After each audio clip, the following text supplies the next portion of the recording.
여러분, 새로운 해를 우리가 시작했는데 코로나 바이러스 때문에 굉장히 큰 어려움들이 있습니다. 아마 계획도 잘 세우지 못하고, 그리고 어떻게 해야 할까 우왕좌왕하는 일들도 아마 마음 가운데 많이 있을 겁니다. 새로운 해에 들어서 여러분 스스로 요즘 나에게, 내 자신에게 많이 해주는 말은 과연 무엇인지 한번 생각해 보시기 바랍니다. 요즘 내가 내 자신에게 가장 많이 해주는 말, 스스로에게 무엇인가 다짐하는 말, 격려해주는 말, 또 위로해주는 말, 아니면 스스로를 자책하는 어떤 말들 여러분 많이 해주고 있습니까? 다른 질문을 바꿔보면, 혼자 있을 때 내 마음속에 정말 크게 들려오는 소리는 어떤 내용일까? 혼자 가만히 있다 보면 눈 오는 것들을 바라보다가, 아니면 어떤 일에 멍 때리고 있다가 자기 스스로에게 말해주는 어떤 소리, 내게 가장 크게 들려오는 소리는 어떤 내용일까?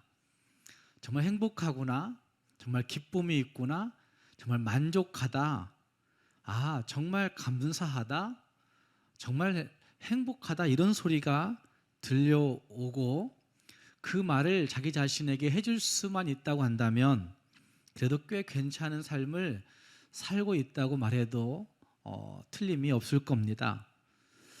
아마 그 정도면 정말 잘 살고 있는 것이라고 얘기할 수가 있을 것입니다. 그런데 요즘 사람들은 이런 소리가 들려오지 아니하고, 포기하고 싶구나, 안 되겠구나, 어렵구나, 고통스럽구나, 괴롭구나, 이런 소리가 많이 들려오고 있는 것 같습니다. 연말에 이런 예능 프로그램의 이야기를 보면서 젊은 청년들이 이런 생각을 갖고 있구나라는 생각을 해본 적이 있는데, 많은 사람들이 그런 생각 속에서 살고 있는 것 같습니다. 한번 동영상을 제가 1분으로 편집을 했는데 잠깐 보고 설명을 조금 더 드리겠습니다. 요즘 이게 젊은 청년들의 이야기인 것 같습니다. 자존감과 자신감이 바닥을 치고 있는 그런 청년들의 이야기를 하고 있는 거죠. 실직하고 나서 어떻게 살고 있는가에 대한 이야기를 나누는 과정에서 그런 얘기가 있었습니다. 코로나 바이러스로 인해서 정말 초고도의 불안, 이런 용어가 나온 것도 참 특별한 일인데, 초고도의 불안과 초고도의 두려움들을 경험하고 있는 우리들에게 행복이란 단어, 기쁨이란 단어는 사치인지도 모릅니다. 특히 코로나로 인한 그 불안감들을 통계를 냈는데, 전국에서 서울과 광주가 가장 높은 수치로 불안하다, 두렵다라고 한 이야기를 하는 사람들이 많은 것을 볼 수가 있었습니다. 그래서 아마 서울과 광주에서 시민들에게, 성도들에게 요즘 행복하십니까? 진짜 기뻐할 수 있습니까? 라고 묻는다면 그 물음 자체가 몰매 맞을 일일지도 모른다는 생각을 설교를 준비하면서 해봤습니다. 그런데 어른들이, 기성세대가 이토록 불안하고 두려워하여서 어찌할 바를 알지 못한다면, 정말 떨고 있다고 한다면 과연 우리의 자녀들은 어떠할까, 이런 생각도 동시에 해보게 되었습니다. 우리는 요즘 아동 청소년들에 대한 이야기를 많이 듣고 있고 또 생각하게 됩니다. OECD 국가 중에서 아동 청소년들의 행복 지수가 최하위를 걷고 있는 나라가 대한민국이라고 이야기합니다. 벌써 수년째 그렇게 이름을 떨치고 있습니다. 그래서 아동 청소년들에게 정말 행복해? 이렇게 묻는 것은 더 어려운 질문이 되어버렸다는 말입니다. 멀쩡한 아이를 입양해서 8개월 키우다가 8개월 동안 괴롭히다가 죽게 만드는 한국 사회의 모습, 그와 사람들이 문제구나, 이것이 아니라 저는 이런 생각도 해봤습니다. 국민소득 3반물 시대라고 이야기하고 있는 대한민국이, 코스피 3천을 달성했다고 자랑하고 있는 대한민국이, 국민들의 생활 수준은 전 세계에서 부러워할 정도로 잘 살고 있다고 이야기하고 있는 우리 선진국 대한민국에서 아직도 우리 국민들이 낳은 아이들을 우리가 양육하지 못하고 해외로 입양한 일이 가장 많은 그런 나라가 대한민국입니다. 선진국에서 자기 나라의 아이들을 다른 나라에 입양해서 키우는 일들이 거의 없는데 대한민국만큼은 지금도 해외 입양이 굉장히 많은 사회라는 말입니다. 왜 그렇게 되었을까?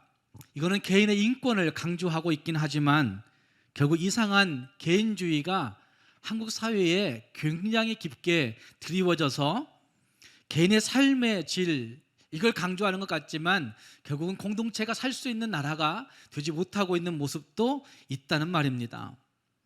무엇이 문제일까라는 생각을 저는 한 주간 동안 많이 해봤습니다. 어쩌다 이렇게 되었을까라는 생각, 요즘 우리에게 들려오는 소리는 과연 무엇일까? 이런 생각, 그 생각 가운데 결국 이것이 복합적인 원인이겠지만 물질 만능주의가 낳은 살인적인 경쟁교육, 경쟁 사회가 이렇게 된 것이라고 생각을 해보게 되었습니다. 우리나라 학생들의 사회적 상호 역량 지표가 0.31점이라고 얘기합니다. 세계의 꼴찌예요. 공동체 안에서 함께 사회적인 어떤 상호작용을 해가는 그 지표는 꼴찌라는 말입니다. 특히 관계 지향성이나 사회적 협력 부분의 점수는 0점이라고 얘기합니다. 왜 그럴까? 경쟁이 문제라는 말씀이죠. 서로 경쟁시키다 보니까 자존감도 낮아지고 젊은 청년들은 결혼도 포기하고 출산도 포기하는 일들이 가져오게 되었고 결국 그것은 사회 붕괴의 원인이 되고 있다는 사실들을 우리가 잘 알고 있습니다. 경쟁 사회를 지향하고 있는, 특별한 경쟁 사회를 지향하고 있는 우리 한국 사회가 미래가 더 끔찍할 것이라는 진단들을 사람들이 많이 하고 있습니다. 사람들은 그렇게 얘기합니다. 선의의 경쟁 아니냐고 이렇게 얘기하는 사람들도 있습니다. 선의의 경쟁이라고 이야기하지만 그러나 경쟁이란 단어는 그 자체가 이미 시기심과 질투심과 미움과 증오와 상대를 향한 부정하는 감정들이 거기에 내포되어 있기 때문에 경쟁이란 단어를 선의의 경쟁이라고 표현하는 것은 이미 매우 잘못된 표현일 수도 있다는 것입니다. 함께 읽은 이 요한복음 3장의 말씀은 경쟁 사회의 가치관에 젖어서 힘들어하고 있는, 좌절하고 있는, 자존감과 자신감이 바닥을 치고 있는 우리들에게 진짜 그리스도인의 삶이 어떠해야 되는지 들려주고 싶은 말씀이 있는 것 같습니다. 특별히 초기 그리스도인이었던 세례 요한의 삶을 통하여서 하나님이 우리에게 해주고 싶은 말씀이 있다고 저는 생각합니다. 특히 3장 29절 말씀에 이런 말씀이 등장하고 있습니다. 중간 넘어가서 보시면 신랑의 음성을 듣는 친구가 크게 기뻐하나니, 신랑의 음성을 듣는 친구가 크게 기뻐하나니 나는 이러한 기쁨으로 충만하였노라 라고 그렇게 말하고 있는 말씀이 거기에 등장하고 있습니다. 결국 어떤 것이 기쁨일까? 누가 기뻐할 수 있는 것인가? 라고 한 사실을 이 본문이 잘 말씀해 주면서 하나님의 기쁨으로, 결국 신랑을 향한 기쁨으로 충만한 신부와 같이 신부의 기쁨을 가지고 살아가야 할 것을 우리에게 요구하고 있는 것입니다. 신부의 기쁨은 신랑의 주권을 인정하고 신랑을 만족스러워할 때 진짜 기뻐할 수 있는 기쁨이 신부의 기쁨일 것입니다. 아니, 신랑이 있는 것 그것만으로도 그냥 기뻐하면서 만족해하는 기쁨이 신부에게 있는 기쁨이라는 말입니다. 오늘 이 아침 이 신부의 기쁨이 어떤 기쁨일까라는 사실을 같이 생각해 보시면서 우리 모두가 하나님이 오늘 우리에게 기뻐하라 말씀하시는 그 말씀을 듣고 진짜 세상을 향하여 하나님의 기쁨으로 기뻐할 수 있는 우리 모두가 될 수 있기를 주님의 이름으로 부탁드립니다. 먼저 이 하나님의 기쁨은 하나님의 주권을 인정할 때 누릴 수 있는 기쁨이 하나님의 기쁨이라고 말할 수 있습니다. 함께 읽은 말씀 가운데 예수님은 세례를 베푸는 일을 놓고 각기 다른 생각을 품는 사람들의 이야기를 소개하고 있습니다. 26절 말씀에 이런 말씀이 등장합니다. 다 그에게로 가더이다 라고 이야기합니다. 다 그에게로 가더이다 라고 하는 말은 세례 요한의 제자들이 자기의 스승인 세례 요한에게 그렇게 말하는 겁니다. 다 그에게 가고 있어요.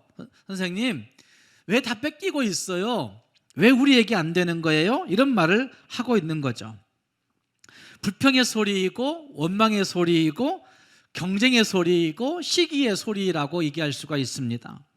어쩌면 불안감의 소리이고 두려움의 소리라고 얘기할 수가 있을 것입니다.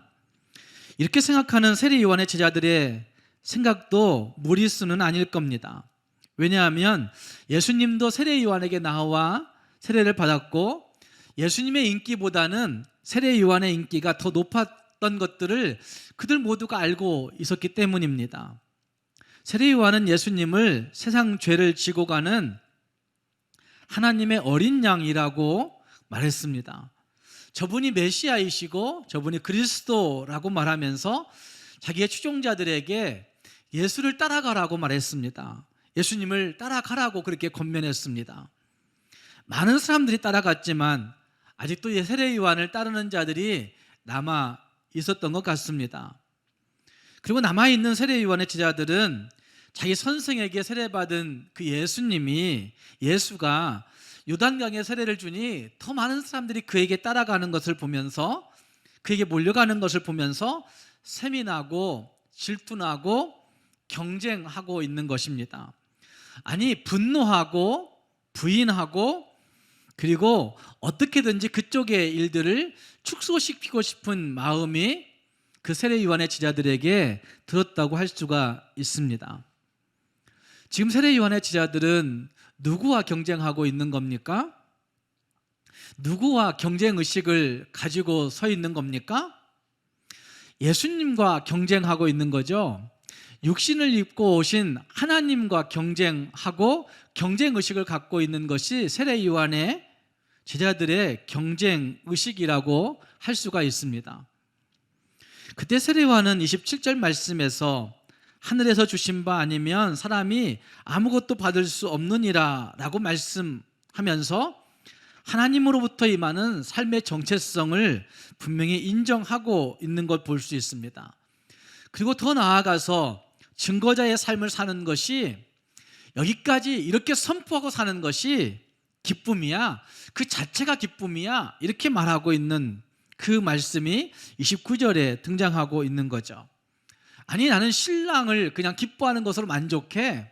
신랑 되신 예수를 맞이한 것으로만으로도 나는 만족스러워. 그렇게 말하고 있는 말씀이 29절 말씀에 등장하고 있다는 말입니다. 예수 그리스도의 주권을 온전히 바라볼 때에, 하나님의 주권을 온전히 인정할 때에, 그래, 그분이 다 하시니까, 그분이 다 하실 것이니까, 그분이 내 모든 것의 주인 되시니까 그분이 뜻대로 하시겠지라고 하는 그 마음이 그 마음속에 들 때 신부는 신랑의 기쁨을, 신랑을 통한 기쁨을, 신랑으로 말미암은 기쁨을 가지고 살게 된다는 말씀이죠. 그 기쁨이 충만하다고 그렇게 고백하고 있다는 말입니다. 다윗은 이스라엘 역사에 길이 남을 능력 있는 왕이 다윗이었습니다.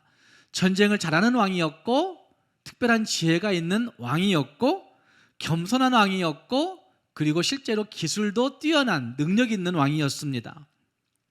그런데 그 다윗은 시편 18편 34절 말씀에서 내 손을 가르쳐 싸우게 하시니 내 팔이 놋활을 당기도다. 내 손을 가르쳐 싸우게 해주셨습니다. 하나님이 내 팔을 힘주셔서 그 놋활을 당길 수 있게 해주셨습니다. 이런 고백을 하고 있습니다. 39절 말씀에서는 또 이렇게 말씀합니다. 주께서 나를 전쟁하게 하려고, 전쟁을 내가 한 것이 아니라 주께서 나로 하여금 전쟁하게 하시고 능력으로 내게 띠띠우사 일어나 나를 치는 자들이 내게 굴복하게 하셨나이다 라고 말하고 있습니다.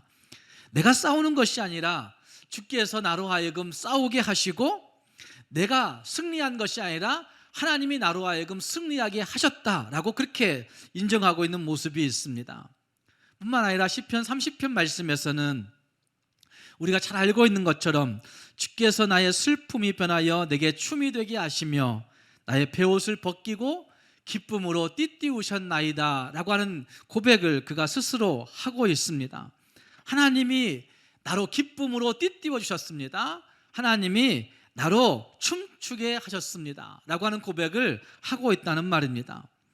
하나님의 주권을 인정할 때에 하나님이 이렇게 하신다고, 하나님이 이렇게 되게 하셨다고, 하나님이 이렇게 힘 주셨다고, 하나님이 이렇게 능력 주셨다고, 하나님이 내게 싸울 수 있는 능력, 지혜 다 주셨다고 이렇게 고백할 수 있는 고백이 나올 수 있다는 말입니다. 하나님의 주권을 인정할 때 다 없어져도, 제자들이 다 떠나가도, 추종자들이 다 나를 등진다 할지라도, 내게 권력과 물질이 다 상실되어 버린다 할지라도, 내게 모든 것들이 다 결핍 현상이 일어난다 할지라도 기뻐할 수 있습니다. 신랑이 있기 때문에 여유를 가질 수 있습니다. 내 생명의 주권이, 내가 살아가는 삶의 주권이 그분에게 있음을 알기 때문에 그 모든 주권을 하나님 앞에 인정하면서 하나님으로 말미암은 기쁨, 하나님으로 말미암은 만족, 이것이 있을 수 있다고 성경은 우리에게 증거해 주고 있는 것입니다. 칼빈 선생은 성경을 통해서 기독교의 핵심 교리 5가지를 이야기합니다.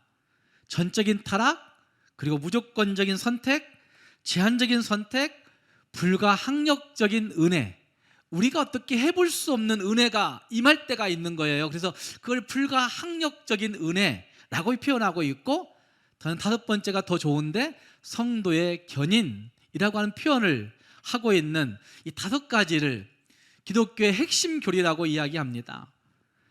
정말 하나님께서 전적 타락한 우리들을 무조건적으로, 제한적으로 선택해 주시고 불가항력적인 은혜를 베풀어 주시고, 그리고 우리를 견인하셔서 끝까지 인도하신다, 끝까지 지켜주신다, 끝까지 이끌고 가신다 말씀하시는 말씀이 이 기독교의 핵심 교리 가운데 있다는 것입니다. 이 5가지가 무엇을 말하고 있는가 라고 묻는다면 저는 하나님의 주권을 이야기하고 있다고 말하고 싶습니다. 우리는 우리의 주권을 가지고 살려고 합니다. 내가 뭔가 해보려고 합니다. 굉장히 어렵고 괴로운 삶을 살고 있습니다. 500대 1의 경쟁을 뚫고 거기에 들어갔지만 그럼에도 불구하고 내가 열심히 할 수 있다고 느꼈는데 그냥 한순간에 직장을 잃는 경우도 생기는 겁니다. 내가 주권을 가지고 하려고 하다 보니까 안 됐구나 이 생각 들기 시작하면 정말 살기가 어려워지는 거죠. 힘들어지는 거죠. 안 되겠구나, 포기하고 싶다. 그러나 하나님의 주권을 인정하게 될 때는 지금 비록 실패했을지라도, 지금 어려워졌을지라도, 그래 하나님이 분명히 견인하실 거야, 하나님이 분명히 다시 인도하실 거야 라고 하는 믿음이 거기에 생기게 되는 것입니다. 하나님의 주권을 인정할 때 우리는 믿음 생활에서 순종이라는 것을 할 수 있게 되는 것이고, 하나님의 주권을 우리의 재물의 영역에서 인정할 때 하나님의 주시는 것들을 받을 수 있게 되는 것이고, 하나님의 주권을 내 몸과 내 육체의 영역에서 인정하게 될 때 하나님을 더 사랑하고 우리의 몸을 하나님 앞에 드릴 수 있는 모습들이 생기게 되는 것이고, 하나님의 주권을 인정하게 될 때 우리는 내 모든 영역에서 하나님으로 기뻐할 수 있는 삶을 살게 된다는 말입니다. 사랑하는 여러분, 어떤 음성이 우리에게 주로 들려오고 있습니까? 어쩌면 우리 스스로에게 요즘 어떤 말들을 많이 해주고 있습니까? 하나님의 주권을 인정함으로 말미암아 오는 그 신부의 기쁨, 신랑으로 말미암아 오는 그 신부의 기쁨을 소유할 수 있는 우리 모두가 될 수 있기를 바랍니다. 그 하나님의 기쁨으로 말미암아 내가 할 수 있겠구나, 하나님이 언젠가 끝까지 책임지시는구나, 하나님이 끝까지 인도하시는구나 하는 사실들을 확신하면서 하나님의 기쁨으로 하나님의 주권을 인정할 수 있는 우리 모두가 될 수 있기를 주님의 이름으로 축복합니다. 두 번째로 생각할 수 있는 것은 자기 정체성을 분명히 할 때 우리는 기쁨을 가지고 세상을 변화시킬 수 있는 삶을 살게 되는 것입니다. 함께 읽은 말씀 가운데 세례 요한은 그 신랑의 들러리 이런 표현들을 쓰면서 세례 요한의 정체성은 신랑의 들러리로 표현되고 있습니다. 29절 말씀에 그런 말씀하지 않습니까? 신부를 취하는 자는 신랑이나 서서 신랑의 음성을 듣는 친구가 크게 기뻐하나니 라고 말하고 있습니다.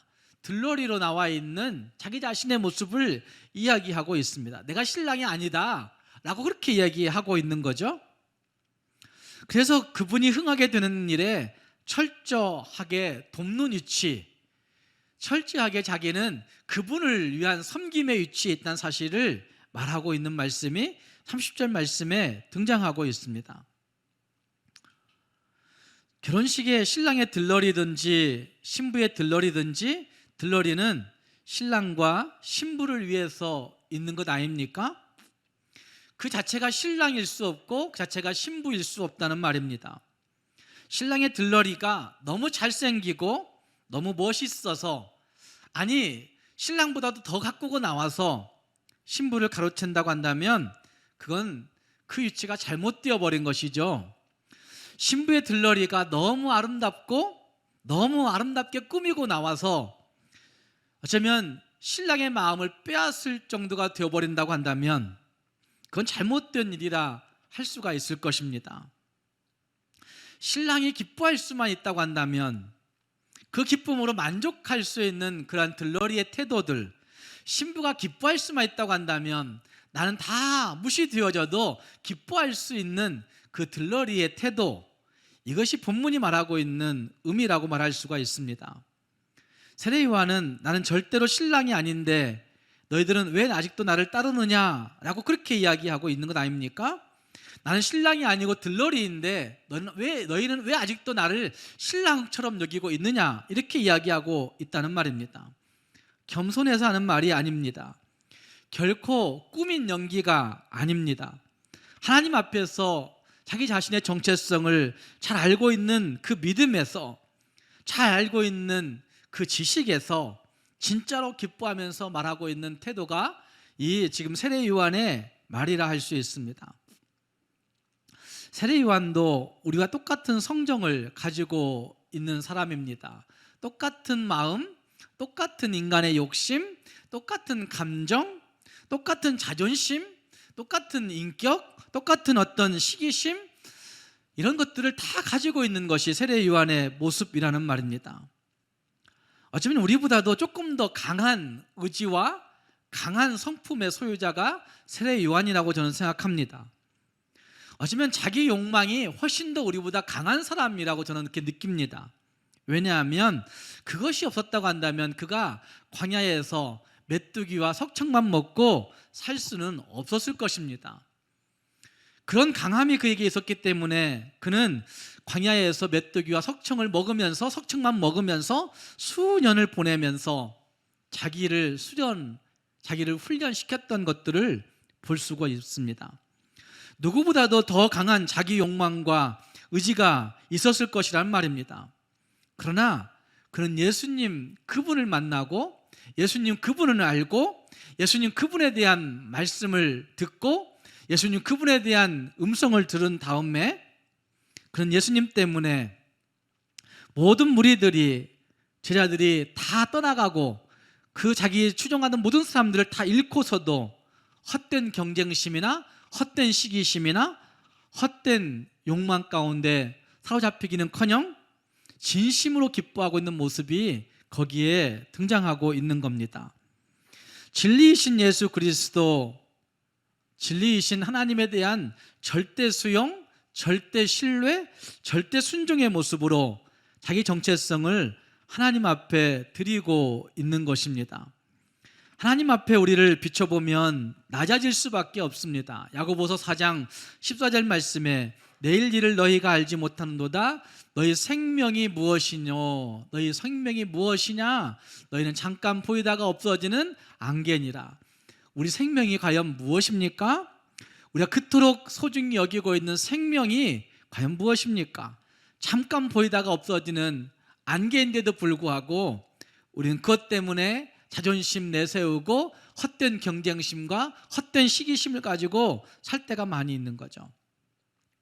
헛것에 지나지 않는 우리 자신들을 냉철하게 볼 수 있다고만 한다면, 영원한 진리 되신 그 예수로 인해서 우리 자신들의 모습을 바르게 발견할 수만 있다고 한다면, 우리는 스스로 기뻐할 수 있고 만족할 수 있고 우리 스스로 능력이 있다고 말할 수가 있을 것입니다.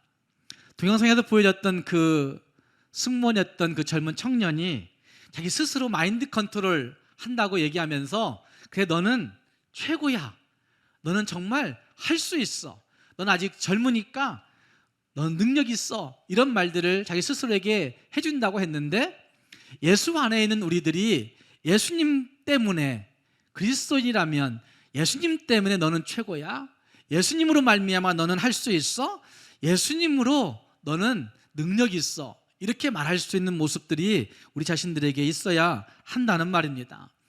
느헤미야 8장 10절 말씀에 여호와로 인하여 기뻐하는 것이 너희의 힘이니라 라고 말씀하는 그 말씀, 하나님의 기쁨, 그 기쁨이 우리의 힘이라고 말씀하시는 그 말씀을 우리가 기억하면서 우리가 예수 안에 있는 정체성, 이걸 회복함으로 예수님 때문에 넌 할 수 있다고, 예수님 때문에 너는 능력 있다고, 예수님 때문에 너는 최고라고, 예수님 때문에 너는 기뻐할 수 있다고 얘기할 수 있는 우리 모두가 될 수 있기를 주님의 이름으로 축복합니다.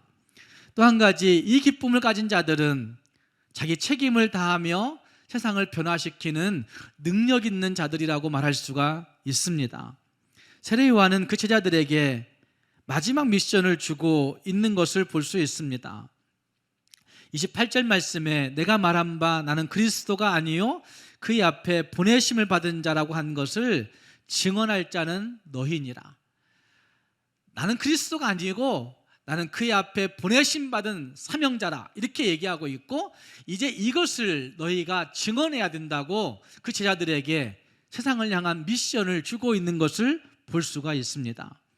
하나님의 기쁨을 가진 자들은 이 미션을 확인하게 되는 거죠. 우리가 지금 여기에 좌절하고 있으면 안 되는 이유가, 지금 우리가 여기서 시기심에 사로잡혀 머물러 있어서는 안 되는 이유가 우리에게는 사명이 있기 때문에 라고 말할 수가 있습니다.